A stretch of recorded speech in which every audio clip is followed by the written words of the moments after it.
I recently coached a client who was leading an important project with a tight deadline. She decided to send out a detailed email outlining everyone's roles and next steps.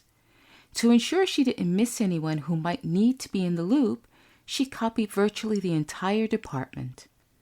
As time passed and despite the urgency, she noticed a lack of action. She started contacting the team members for updates. Many were confused about who was responsible for what. Everyone assumed someone else on the lengthy email list would be handling the tasks. In order to rectify the situation, she called an emergency meeting to clarify roles. During the discussion, it became painfully obvious that her mass email had diluted the sense of individual accountability. People thought, with so many people on CC, surely this isn't specifically my responsibility. That experience was an eye-opener for her about the pitfalls of over-inclusive communication. Let's discuss how you can communicate with more intention to ensure accountability and urgency so that you can avoid wasting time and get things done. Find the full transcript and other resources for women leaders at livingwhileleading.com/18. You're listening to Living While Leading with your host, Sharon Ehrlich, where I help women IT executives gain more control over their careers and carve out time to care for themselves and family.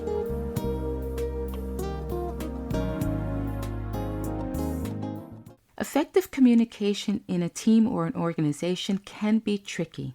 While you may believe that you're clearly conveying your ideas, a host of obstacles can interfere with your intended message.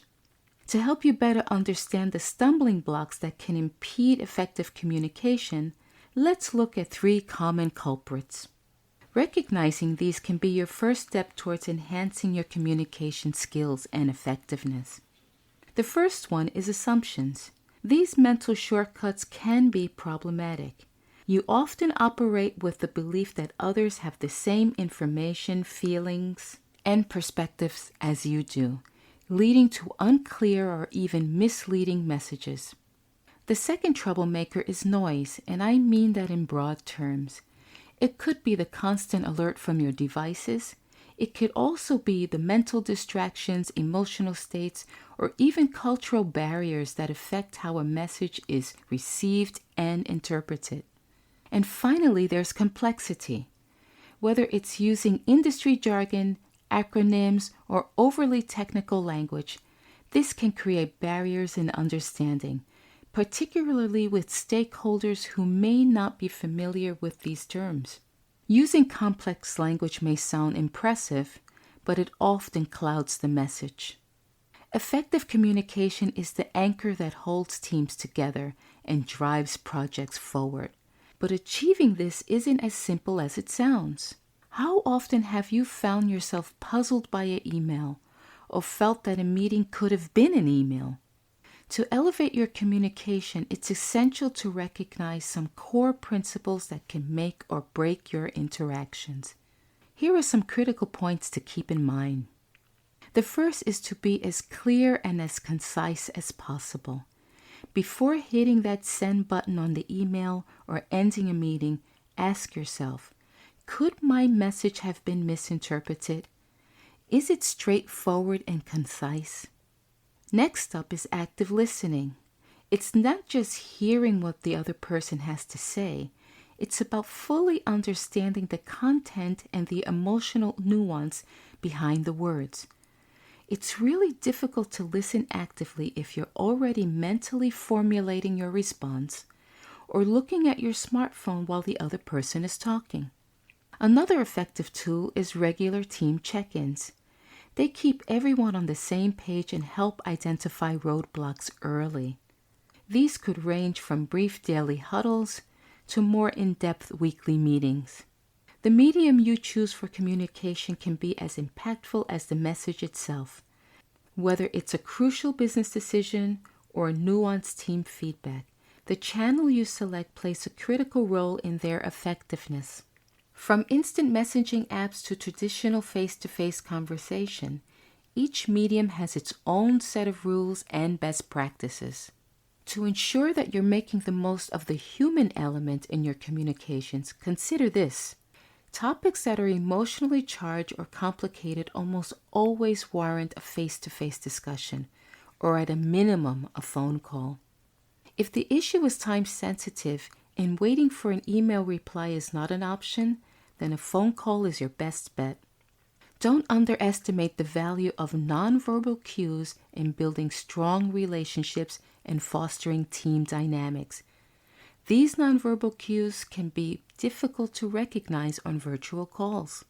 You're probably wondering how instant messaging apps like WhatsApp fit into the equation. They're incredibly useful for quick exchanges and updates, but it's crucial to maintain professionalism. I strongly urge you to steer clear of discussing complex or sensitive matters in a text message.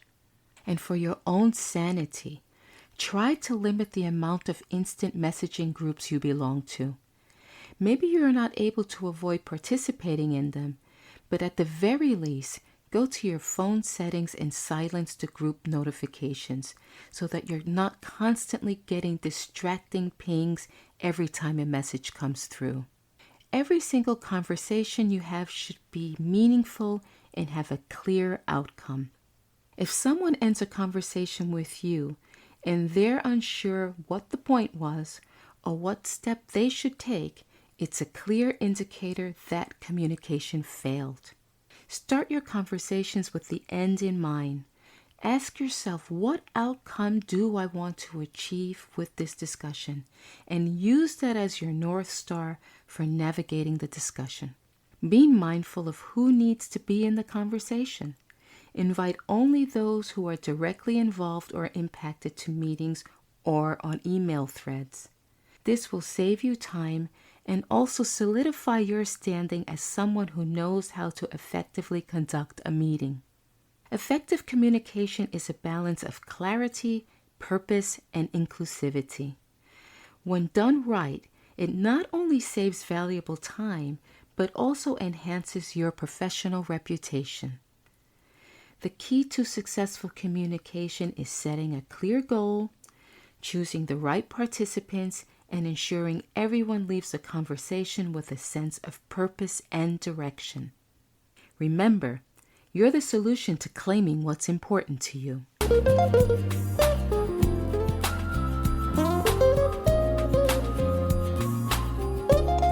Thanks for listening today. This is your time. Give yourself permission to reclaim what's important to you and be who you want to be. If you're getting value from this podcast, please subscribe, share it, or write a review.